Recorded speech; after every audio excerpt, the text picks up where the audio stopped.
धाराशिव, लातूर, बीड स्थानिक स्वराज्य संस्था मतदारसंघाच्या विधान परिषद निवडणुकीमध्ये भारतीय जनता पक्षाचे उमेदवार बसवराज पाटील आणि महाविकास आघाडीचे उमेदवार महेश देशमुख यांच्यात थेट लढत रंगणार आहे।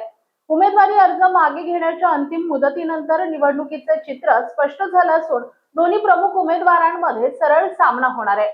या मतदारसंघात स्थानिक स्वराज्य संस्थातील लोकप्रतिनिधी मतदान करणार असून दोन्ही बाजूनी मतदारांपर्यंत पोहोचण्यासाठी जोरदार संपर्क मोहीम सुरू करण्यात आली आहे। विविध पक्षांचे नेते, पदाधिकारी आणि कार्यकर्ते आपल्या उमेदवारांच्या प्रचारासाठी मैदानात उतरलेत।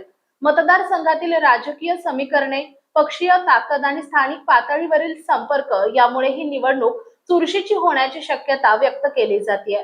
त्यामुळे या निवडणुकीकडे धाराशिव, लातूर आणि बीड जिल्ह्यातील राजकीय वर्तुळाचं लक्ष लागलंय।